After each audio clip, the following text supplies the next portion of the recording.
So, I made the stupid decision to play through every single Final Fantasy game. I know I'm going to regret this in the upcoming, well, hell, years probably. But I decided I'd start over with Final Fantasy 1. Now, one thing of note, I did start with Final Fantasy, the Dawn of Souls version, that's the Game Boy Advance remake. It just had some more quality of life changes, and the graphics were slightly updated. It just made it a little less tedious. That's just all I was looking for. Now, I had played Final Fantasy before, but I'd never actually finished it. I played it on the Game Boy Advance. I also played it on my friend's NES. I also have an NES Classic, so I've played it here and there and touched with it, and I always liked the opening, and I always liked the team composition, but I never actually got far enough to get to the bulk of the actual game. All of that to say, this is a somewhat new experience for me, so it is kind of nostalgic for me, but not quite in the same way for many people watching this video, probably. It was cool to see the origins of the series. It did see Sid mentioned a couple times in the series, and I obviously know that Sid goes on to be pretty big throughout most of the rest of the games, various versions of him. Also, building your own party from scratch was a really cool idea.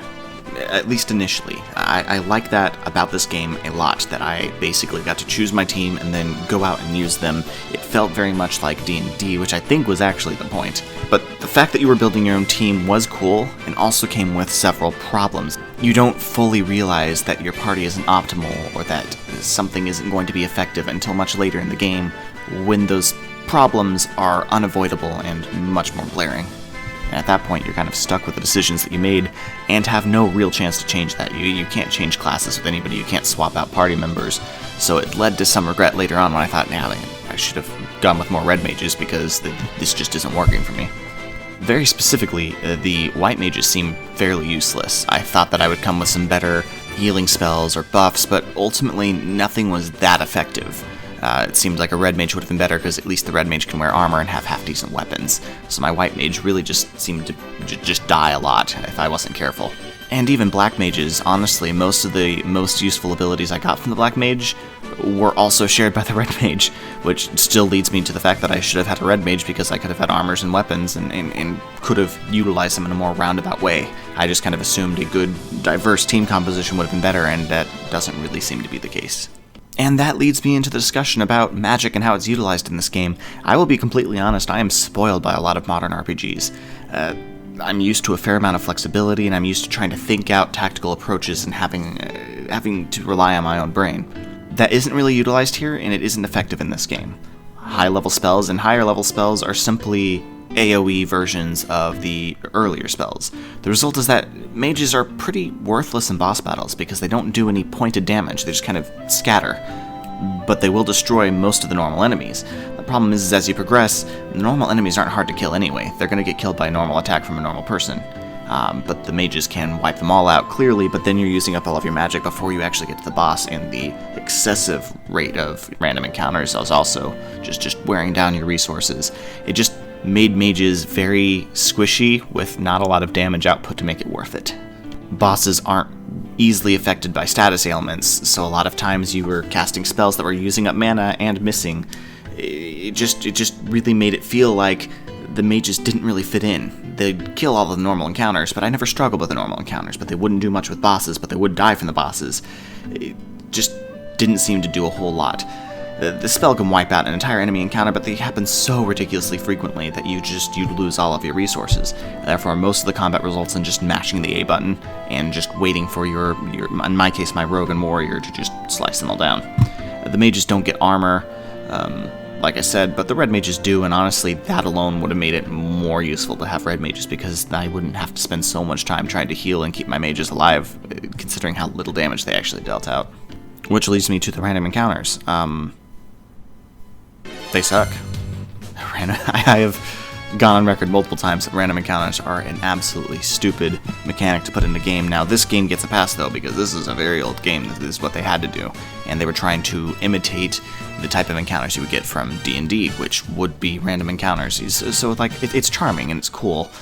They're certainly not the only game to do this. You see a whole bunch of old-school RPGs utilizing random encounters.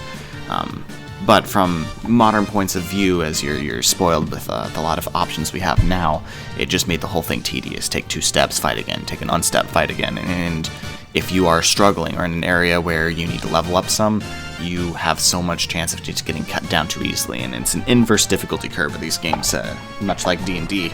Once you lose a party member, you have fewer moves, you deal less damage, you're more likely to get cut down, it stacks on itself. So once you lose somebody, you're in a bad position, and you're going to continue to be in a bad position if you can't quickly get them healed, and they also don't gain experience while they're dead. It makes things very difficult once you die. Even games like Chrono Trigger try to at least have some specific moments so it's not just completely random and completely up to chance. But, like I said, you can only complain so much. This is a very old game, but it was something that was bothersome for me. The story, though. Final Fantasy as a series is known for its stories. It's known for being very cinematic, it's known for going all over the place, and ultimately, if you talk to any fans of the series, it's known for killing God in every single entry. This one was odd. They were trying to be vague, and this is the first game in the series. It sets you up as you are the heroes with crystals, you're the chosen ones, and you have to go save the world, and they give you this exposition at the very beginning, and then immediately fuck off. The story was all over the place. I got that the crystals were an important thing. The whole power of crystals, that these people use the wind crystal to have a floating castle, and these people use the fire crystal to live near a volcano. Things like that. They had some of the elements that you'd see would go on to become a bigger element within the series. This one was very mild because as its opening. It had some of the steampunk elements, but very vague and a little weird. For instance, they had a flying ship, which is a constant in the series. But this one was summoned like a creature. You go to the desert and you summoned it like a magical item. And this one was still supposed to be utilizing the crystal. So it was an interesting version of what I have seen in later entries in the series. Otherwise, you got the whole 4 crystals that you need to go collect, and then you can use that to damage or affect the dark crystal, and then you go back in time, kind of. It honestly felt more like the plot was a whole bunch of connected fetch quest side quests, if that makes any sense. You start out saying, hey, we gotta go get these crystals, but then you walk up to the castle and the king's like, oh no, my daughter, you gotta help her. So you go help the daughter, and when you bring her back, someone else is like, oh yeah, I need you to go get this item, so you go get that item. But in order to get that item, you need to get another item for another guy, and then there's a witch who needs something, and a lot of it just builds off of like random fetch quests, and you can easily miss them because most of these don't seem significant when you talk to them. They're just random NPCs, but then suddenly they actually have the story quest item you need. It was a very weird way of building it, so much so I completely forgot that I was trying to get 4 crystals in the first place until someone told me where one of them was, and then I was like, oh, I completely forgot that was my main quest. Here I was, just trying to grab items from various monarchs. Like I said, the story started with, collect the crystals, but then quickly went on to, you must save my wife's sister's mother's granddaughter. At one point, I got completely lost and I didn't know what to do. I had gotten all 4 crystals and I didn't know where to go. I actually had to look at a walkthrough to remember, oh yeah, way back at the very beginning of the game, they told me to take these crystals to the Dark Crystal, but that hadn't been your objective in so long that I had completely forgotten that's where I even needed to be. So that definitely was an issue. The pacing was bad. The first game does start with the multitude of other races and things like that, so that was kind of cool. The influence of more traditional Western fantasy was really evident here. They had elves, fairies, goblins, trolls, dwarves, mermaids, dragons, and even robots. So that's obviously been a staple of Final Fantasy for quite some time. They still include some of the futuristic flourishes that JRPGs are fond of. The robots are played fairly straight. You do ultimately end up in a futurist space station of sorts, which was a remnant from the Lufenians, I think is how you pronounce it. And that's when the air crystal was working, but since the air crystal broke, then their society has declined, and so you find your portal that takes you back to their temple, I guess. The plot concludes in a weird way, because you spend this whole time in this typical Western RPG setting, with a couple mentions that this is a dystopian world where you've lost all of the technology. Like, they have the whole ancient races thing that they mention are because of these crystals that have been degrading for thousands of years. But then you finally get to the Dark Crystal and you go back in time. But in the past world, this was governed by the 4 crystals, so the Sky Crystal people, the Lufenians, created a space station of sorts, and had robots and flying airships. And so you're now working in the remnant of that. The water people had a large shrine that's now sunken and inhabited by mermaids, who are also dying for reasons. And each crystal has a similar story, so like they have these elements of something potentially futuristic and magical, but they don't actually really get into it too much except for the Sky Crystal one, because you actually get there by going back in time. And then they lead to this whole time travel, complex time travel thing, which is a little weird. They're trying to create a time loop, which was interesting, but it wasn't made very well at all. But it did make me think. Basically, your first boss was some random pushover douchebag named Garland. He dies incredibly easily. It was like not even 2 rounds and he was dead. And then, over the course of the multiple fetch quests leading to actual dungeons, you defeat the 4 fiends that are guarding the crystals. And then a final Tiamat, I think is how you pronounce him, which guards the way to the final crystal. And then you go back in time. But here, 2,000 years in the past, you beat supposedly younger and stronger versions of the fiends. And then you refight Tiamat, which leads you to the ultimate battle and ultimate boss of Garland again. And here, Garland claims that he was sent back in time by the fiends just before dying. From there, he sent the fiends back in time, or forward in time rather, so that they would be able to send him back from the future. So they sent him back in time with them, and then he goes, okay, thanks, and sends them forward in time to go stop, and then they age, I guess, so that they're weaker when you fight them? Something like that. This supposedly creates a time loop in which the heroes are consistently beating him in the future, then getting sent back, and then they die. But then he grows old and gets defeated in the future and gets sent back in time. It doesn't really make any sense at all. But you break the time loop by killing him, so that makes it better, I guess. And you rewrite your history, and nobody actually knows you, I guess. You're no longer heroes because no one ever knew of you because you killed him before he created anything anyway. It's super happy stuff, I guess. It's not uncalled for in Final Fantasy. I did appreciate what they were trying to go for. It didn't really land for me. But nice to see the start of what would go on to be super complicated interweaving plots that they like to add into their other games. Now again, a reminder, I was playing through the 1 and 2 Dawn of Souls version. I'll be playing the second one later.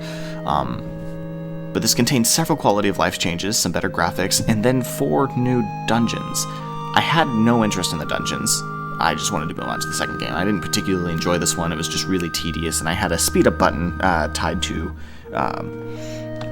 space, which is what I would have used if I was using an emulator, which I definitely don't use, so that definitely didn't happen, but you get what I'm saying. And it was still way too slow.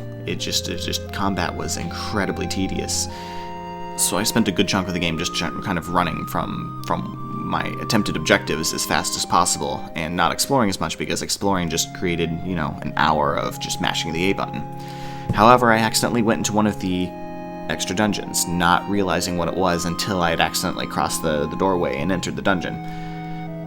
Now, it's worth noting here that I was intoxicated out of my fucking mind at this point. I was irritated that I'd entered the dungeon, but I didn't wish to reload because my last save was quite a while away, so I decided to just go ahead and finish the dungeon. For the most part, it was a very typical, tedious dungeon. It was a maze of lava floors and had consistent random encounters that weren't too challenging, but, same encounters over and over again, until it fucking wasn't. They did several interesting things, and I would have appreciated seeing more dungeons like this, so that was kind of cool, but at this point, I wasn't in the mood. I was just trying to finish the goddamn game. There was one room with a bunch of people in it, but they all acted suspiciously weird and kept making statements that sounded vaguely threatening, but then playing it off. It was kind of like I think it was the first dungeon in Chrono Trigger, where the vampires were disguised as humans and they were trying not to be found. They gave insincere, rehearsed warnings. Construction zones were the only place where you had random encounters. It was really well built. It was creepy, and I liked it. I liked it a lot, or I would have if I wasn't trying to get out of the goddamn dungeon, and there wasn't a way to exit, because once I was in there, I was stuck. I thought it was close to perfect for what it was, though. I finally made my way outside of this dungeon, defeating what I thought was an easy boss, and then I was relieved to be outside. Cool, now I can continue. I tried to use Cottage, and it wouldn't work. It says you can only use these outside. I thought that was weird, because right now I'm standing on grass right next to the ocean, and I was outside, so I thought, oh, no, did I fucking bug the game? Was this ruined? I exited the dungeon at what looked like a different point in the map than I came in on. I couldn't recognize where I was, so I needed to find my airship so I can go fly back to familiar land. I kept getting these same types of random encounters, so it was just weird. I just couldn't figure out where I was on the overworld. And remember, again, I was fucked out of my mind. I kept forgetting paths I previously took. I had a hard time tracking what was actually going on. I finally found a boat. I was like, okay, perfect, so it didn't glitch, I can still leave the island, but the boat wouldn't lead to anywhere that I could remember. I couldn't figure out where I was going, and it just kept looping in on this weird island that looped in on itself. In my intoxicated haze, I mentioned this to my roommate. Hey, I think I broke this game. I think it thinks I'm still in a dungeon even though I'm not, and the enemies keep spawning like dungeon enemies, and I can't use some items, and I'm a little worried that I'm gonna have to start the entire fucking game over. My working theory was that the textures got messed up, and it was showing me overworld textures while I was actually stuck in a dungeon. So, I thought that I was just going to permanently be stuck in the dungeon. Here's the thing, I was actually almost right, I was closer. It was still a part of the dungeon. Was weird as hell. I probably would have really appreciated it if I wasn't intoxicated. But the dungeon had an overworld section where these dungeons have a few maps that take place in what looks like an overworld, and the exit, the staircase to lead to the next level of the dungeon, there's supposed to be 12, I think, was the airship, which would then take you to the next floor of the dungeon. It was very creative, very well done. Poor intoxicated me was just not quite in the mood to appreciate it. It was amazing. I appreciate it. I would have loved to see more maps like that, and honestly, if I had enjoyed the first game more, I probably would have played through all of them, but I didn't, and you have to play through it multiple times to get all of the bosses and dungeons, because they give you 4 bosses to choose from. So it's a little sad, because I actually did like those dungeons, but I was not playing this to be a completionist, and I certainly wasn't playing through the dungeons multiple times, especially with the random encounters, so I did leave them uncompleted so I can move on to the next game.